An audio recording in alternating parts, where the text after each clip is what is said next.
सुशीलं सुमनसचरितं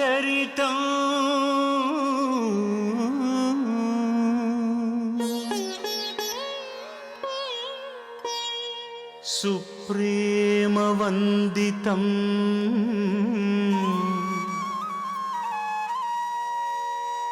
सीते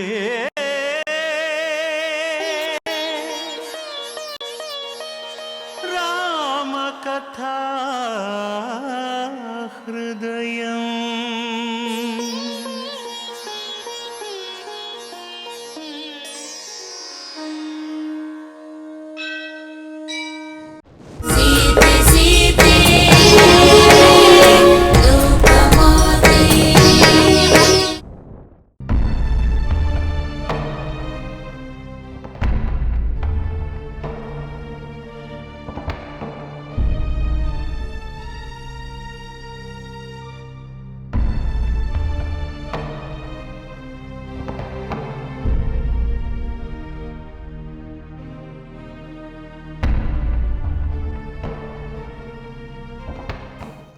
ದೇವಿ, ಎಲ್ಲಿಗೆ ಹೋಗಿದ್ದೆ? ಕ್ಷಮಿಸಿ ಸ್ವಾಮಿ, ನಾನು ನಿಮ್ಮೊಂದಿಗೆ ವನವಾಸಕ್ಕೆ ಹೋಗುತ್ತಿರುವುದನ್ನು ಸೋದರಿ ಊರ್ಮಿಳೆಗೆ ತಿಳಿಸಿ ಬರಲು ಹೋಗಿದ್ದೆ. ಚಿಕ್ಕಂದಿನಿಂದ ಒಡನಾಡಿ ಬೆಳೆದು ಇಲ್ಲಿಯವರೆಗೂ ಜೊತೆಯಲ್ಲಿ ಇದ್ದ ನೀವಿಬ್ಬರು ಈಗ 14 ವರ್ಷಗಳ ಕಾಲ ಅಗಲಿರಬೇಕಾಗಿದೆ. ಅವಳಿಗೆ 4 ಸಮಾಧಾನದ ಮಾತುಗಳನ್ನು ಹೇಳುವುದು ನಿನ್ನ ಕರ್ತವ್ಯ. ಆ ಕರ್ತವ್ಯವನ್ನು ನಾನು ಮಾಡಿದೆ ಸ್ವಾಮಿ. ಆದರೆ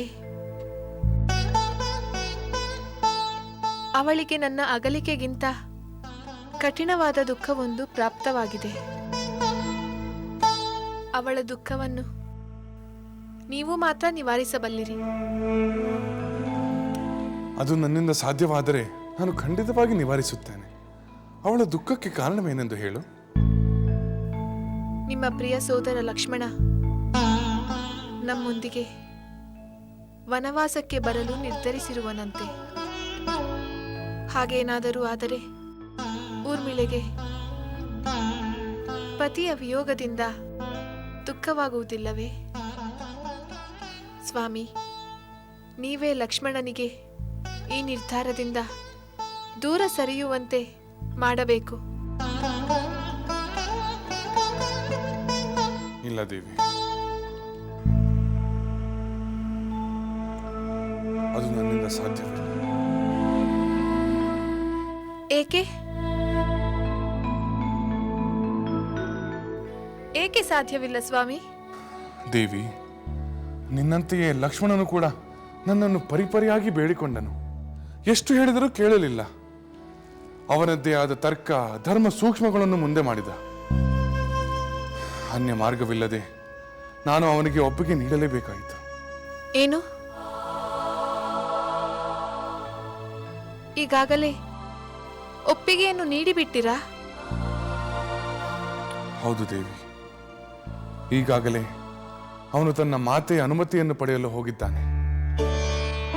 ಮಾತೆ ಸುಮಿತ್ರಾ ದೇವಿಯವರು ಅವನಿಗೆ ಅನುಮತಿ ನೀಡಿದರೆ ಅವನು ನಮ್ಮೊಂದಿಗೆ ಬಂದೇ ಬರುತ್ತಾನೆ. ಸ್ವಾಮಿ, ಒಂದು ವೇಳೆ ಊರ್ಮಿಳೆಯ ಮಾತನ್ನು ಕೇಳಿ ಸುಮಿತ್ರಾ ದೇವಿಯವರು ಲಕ್ಷ್ಮಣನಿಗೆ ಅನುಮತಿ ನೀಡದಿದ್ದರೆ ಊರ್ಮಿಳೆಗೆ ಪತಿವಿಯೋಗ ಉಂಟಾಗುವುದಿಲ್ಲ ಅಲ್ಲವೇ ಸ್ವಾಮಿ?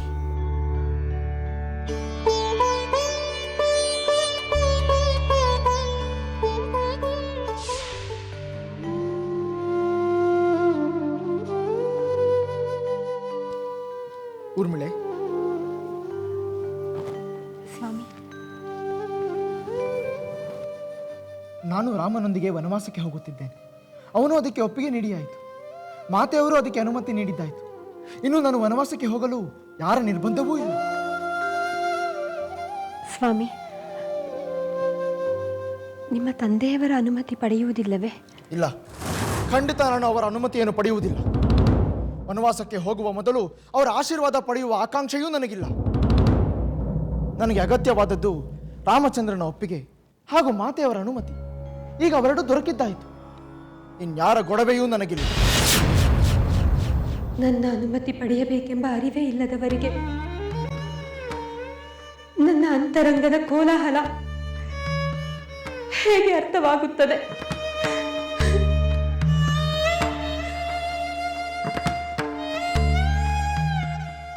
ಊರ್ಮಿಳೆ, ರಾಮನ ಮಾತೆಯವರು ನನ್ನ ಮಾತೆಯಂತೆಯೇ ನನ್ನ ಮೇಲೆ ಅಪಾರ ವಾತ್ಸಲ್ಯವನ್ನು ತೋರಿದ್ದಾರೆ. ಅವರಿಬ್ಬರನ್ನು ಸಮಾನ ರೀತಿಯ ಪ್ರೀತಿ ಗೌರವಗಳಿಂದ ಕಾಣಬೇಕು. ಅವರಿಗೆ ಪುತ್ರ ವಿಯೋಗದ ದುಃಖ ಬಾಧಿಸದಂತೆ ನೀನು ನೋಡಿಕೊಳ್ಳಬೇಕು. ಹಾಗೆ ಆಗಲಿ ಸ್ವಾಮಿ. ಊರ್ಮಿಳೆ, ನಾನೇನು ಬರುತ್ತೇನೆ. ನಾವು ಹಿಂದಿರುಗಿ ಬರುವವರೆಗೂ ದೃಢ ಚಿತ್ತಳಾಗಿ ಮಾತೆಯವರ ಸೇವೆಯಲ್ಲಿ ತೊಡಗಿರು. ಸ್ವಾಮಿ,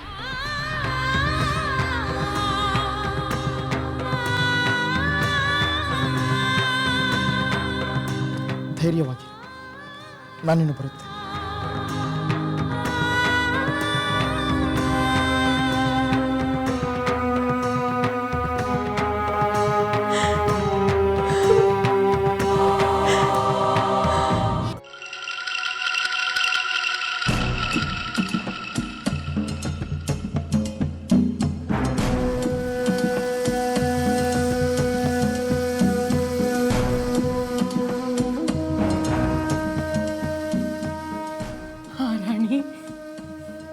ಭರತನ ಪಟ್ಟಾಭಿಷೇಕಕ್ಕೆ ಅಡ್ಡಿಯಾಗಬೇಕಾಗಿದ್ದ ಇನ್ನೊಂದು ಆತಂಕವು ನಿವಾರಣೆಯಾಯಿತು ಮಹಾರಾಣಿ.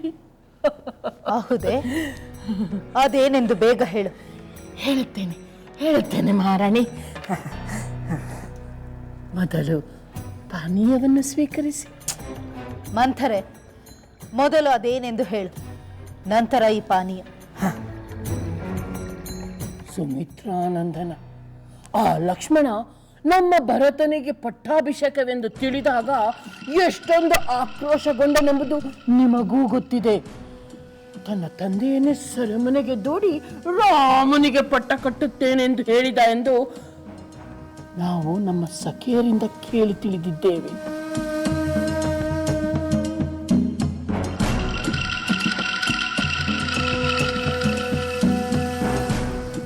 ಅಂದರೆ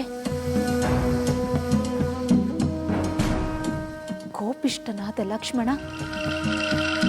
ನನ್ನ ಪುತ್ರ ಭರತನ ಪಟ್ಟಾಭಿಷೇಕ ಸುಸೂತ್ರವಾಗಿ ನಡೆಯಲು ಬಿಡುವನೇ? ಏನು ರಾಧಾಂತ ಮಾಡುವನೋ ಏನು? ರಾಧಾಂತದ ಆತಂಕಕ್ಕೆ ಅವಕಾಶವೇ ಇಲ್ಲ ಮಹಾರಾಣಿ. ಅಂದರೆ ಆ ಭಯವು ನಿವಾರಣೆಯಾಯಿತು. ಈಗ ನೀವು ನೆಮ್ಮದಿಯಾಗಿ ಪಾನೀಯ ಸೇವಿಸಿ.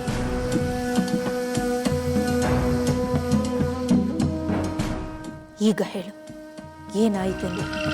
ಜ್ವಾಲಾಮುಖಿ ಅಂತ ಲಕ್ಷ್ಮಣ ತನ್ನ ಸೋದರ ರಾಮನೊಂದಿಗೆ 14 ವರ್ಷ ವನವಾಸಕ್ಕೆ ಹೋಗುತ್ತಿದ್ದಾನೆ. ಹೌದೇ? ರಾಮಚಂದ್ರನ ಜೊತೆ ಲಕ್ಷ್ಮಣನು ವನವಾಸಕ್ಕೆ ಹೋಗುತ್ತಿರುವನೆ? ಹೌದು ಮಹಾರಾಣಿ, ಖಂಡಿತ ಹೋಗುತ್ತಿದ್ದಾನೆ. ರಾಮ ಎಲ್ಲಿರುವನು, ತಾನು ಅಲ್ಲಿರುವನೆಂದು ಹೇಳಿದ್ದಾನೆ. ಅಪರೂಪದ ಸೋದರ ಪ್ರೇಮ.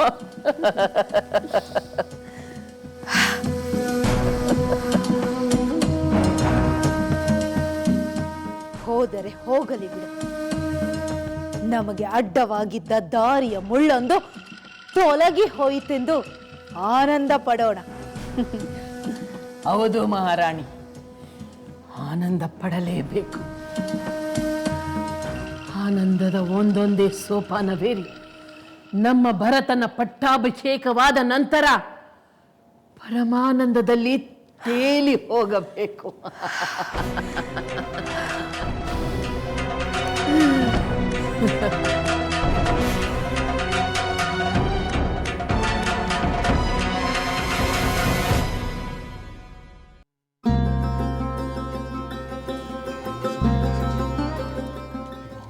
ಸಹೋದರ,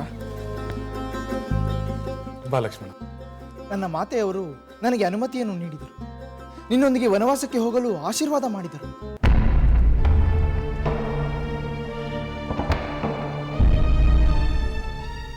ಲಕ್ಷ್ಮಣ, ನೀನು ಈ ವಿಚಾರವನ್ನು ಊರ್ಮಿಳೆಗೆ ಹೇಳಿದೆಯೇ? ನನ್ನ ಮಾತೆಯವರ ಯೋಗಕ್ಷೇಮ ಈಗ ಅವಳದೆಂದು ಹೇಳಿದೆ. ಅವಳು ಅದಕ್ಕೆ ಸಮ್ಮತಿಸಿದಳು.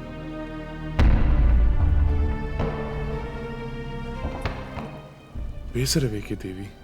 ಇದೆಲ್ಲವೂ ಪೂರ್ವ ನಿಶ್ಚಿತವಾದ ವಿಧಿ ಸಂಕಲ್ಪದಂತೆ ನಡೆಯುತ್ತಿರುವಂತಿದೆ.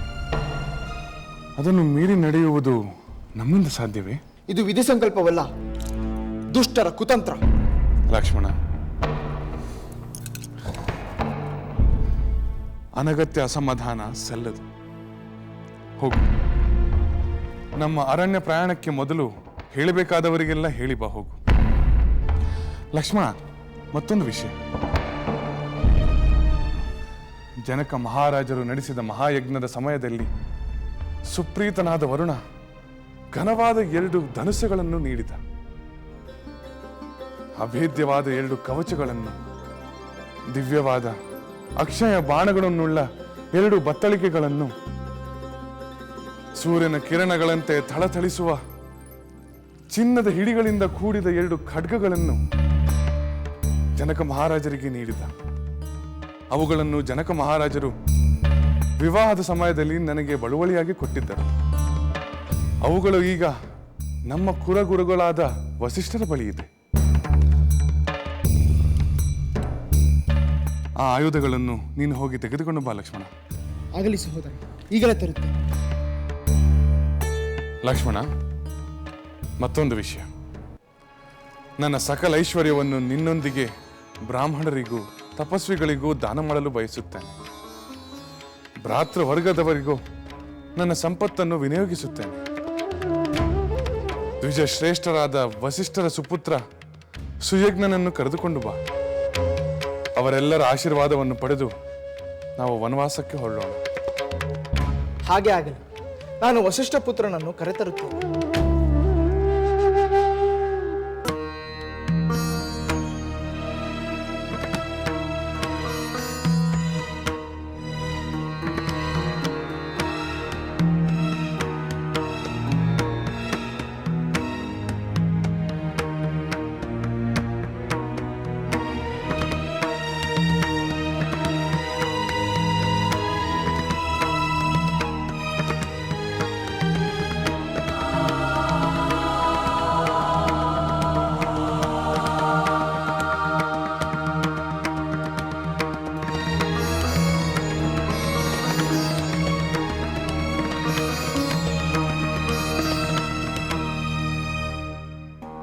ಜಾನಕಿ, ಶ್ರೀರಾಮ ಸತಿ, ನೀನು ಇಂದು ಯುವರಾಣಿಯಾಗಿ ಆ ಸಂತೋಷಕ್ಕೆ ನೀನು ಕೊಡುತ್ತಿರುವ ದಾನವನ್ನು ಸ್ವೀಕರಿಸಿ ಹೃದಯಪೂರ್ವಕವಾಗಿ ಆಶೀರ್ವದಿಸಬೇಕೆಂದಿದ್ದೆವು.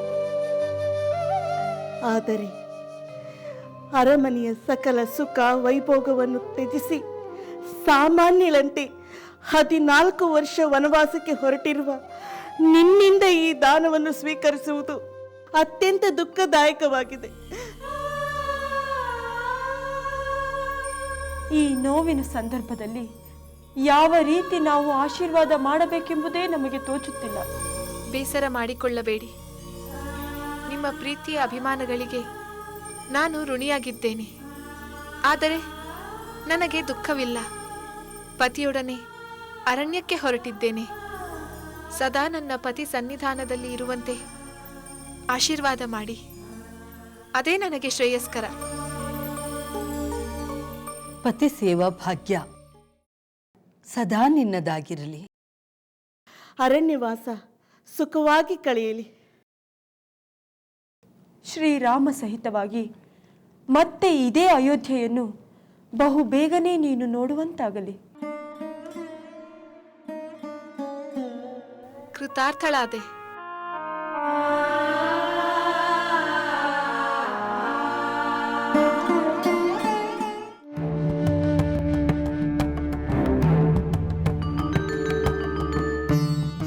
ಸಹೋದರ,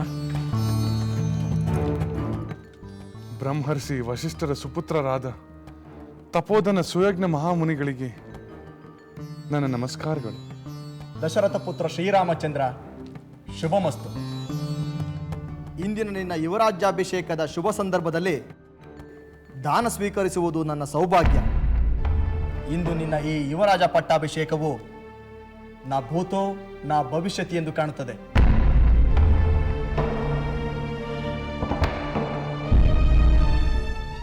ಮುನೀಂದ್ರ, ತಾವು ನನ್ನ ಮೇಲಿಟ್ಟಿರುವ ಪ್ರೀತಿ ಆಧಾರಗಳಿಗೆ ನಾನು ಕೃತಜ್ಞನಾಗಿದ್ದೇನೆ. ಬಹುಶಃ ನನ್ನ ಸೋದರ ಲಕ್ಷ್ಮಣ ನಿಜವಾದ ವಿಷಯವನ್ನು ಹೇಳಲಿಲ್ಲವೆಂದು ಕಾಣುತ್ತಿದೆ. ಹೌದು ಸಹೋದರ, ನಾನು ಈ ಮುನೀಂದ್ರರಿಗೆ ಸದ್ಯದ ಸಂದರ್ಭವನ್ನು ತಿಳಿಸಲಿಲ್ಲ. ಹಾಗೇನಾದರೂ ತಿಳಿಸಿದರೆ ಅವರು ದಾನವನ್ನು ಸ್ವೀಕರಿಸುವುದಕ್ಕೆ ಹಿಂಜರಿಯಬಹುದೆಂದು ಸಂದೇಹ ಉಂಟಾಯಿತು. ನಿನ್ನ ಆಲೋಚನೆಯಲ್ಲಿ ತಪ್ಪೇನೂ ಇಲ್ಲ ಲಕ್ಷ್ಮಣ. ಆದರೆ ಇಂದಿನ ನಮ್ಮ ದಾನವನ್ನು ಮುನೀಂದ್ರರು ಸ್ವೀಕರಿಸಲೇಬೇಕು. ಅದು ಬಹಳ ಮುಖ್ಯ. ರಾಮಚಂದ್ರ, ಇದೇನು ನಿಮ್ಮ ಮಾತುಗಳೇ ವಿಚಿತ್ರವಾಗಿದೆಯಲ್ಲ?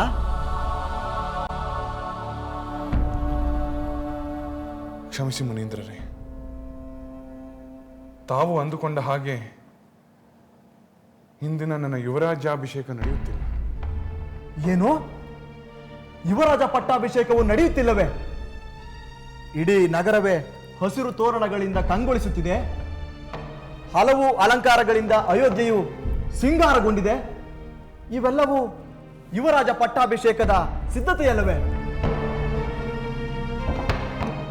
ಮುನೀಂದ್ರ, ನಿಜವಾದ ವಿಷಯ ತಿಳಿಸದೇ ಇದ್ದಕ್ಕಾಗಿ ನನ್ನನ್ನು ಕ್ಷಮಿಸಿ.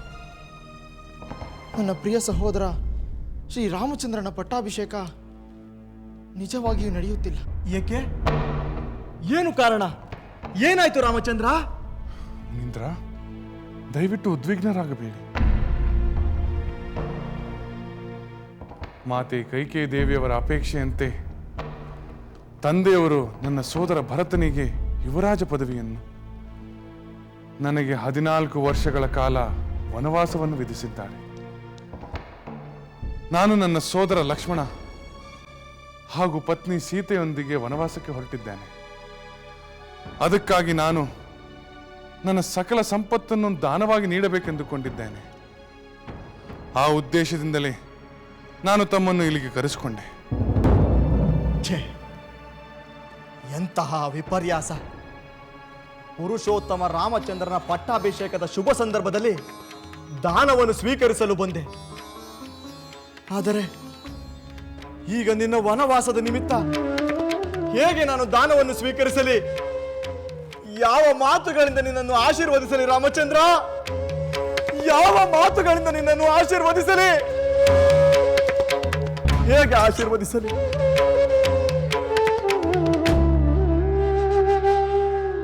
ನಾನು ಪರ್ಣಕುಟೀರದಲ್ಲಿರುವ ತಪಸ್ವಿ, ನೀನು ಈ ಅರಮನೆಯಲ್ಲಿರುವ ತಪಸ್ವಿ. ಬಂದದ್ದನ್ನು ಬಂದಾಗ ಸಂತೋಷದಿಂದ ಸ್ವೀಕರಿಸುವುದೇ ಮನಃಶಾಂತಿಯ ಮೂಲ ಕಾರಣ. ಸಿಂಹಾಸನವನ್ನು ಏರುವುದಿಲ್ಲವೆಂದು ಅವನು ಹಠ ಹಿಡಿದರೆ? ಅಯ್ಯೋ, ಹಾಗಾಗಬಾರದು ಮಂತರೆ. ತಂದೆಯಾಗಿ ಹಿರಿಯ ಪುತ್ರನ ಪಟ್ಟಾಭಿಷೇಕ ಮಾಡಬೇಕಾದ್ದು ನನ್ನ ಕರ್ತವ್ಯ. ಭರತನ ಪಟ್ಟಾಭಿಷೇಕ ಮಾಡಬೇಕಾದ್ದು ನನ್ನ ಕರ್ತವ್ಯವಲ್ಲ, ಅದು ನಿನ್ನ ಅಪೇಕ್ಷೆಯಷ್ಟೇ. ಲಂಕೆಯಲ್ಲಿನ ದುರುಳ ದರ್ಪವು ಸೀತೆ ಸಹನೆಗೆ ಸೋತಿತು. ಅಂಕೆ ಇರದ ಅಸುರ ಕುಲವು ರಾಮ ಬಾಣಕ್ಕೆ ಅಡಗಿತು. ದೂರವಿರಲಿ ಸನಿಹವಿರಲಿ ರಾಮ ಹೃದಯ ನಿವಾಸಿನಿ. ಯುಗವು ಯುಗವು ಸಾಗಲಿ ಅಕಳಂಕ ಪ್ರೇಮ ಪ್ರಬೋಧಿನಿ. ಅಮರ ಗಾಧೆ ಧರಣಿ ಜಾತೆ ಸಾಧ್ವೆ ಸೀತೆ ಸುಚರಿತೆ. ಸಹನ ಶಕ್ತಿ ಪತಿಯ ಭಕ್ತಿ ಲೋಕಮಾನ್ಯ ವಂದಿತೆ.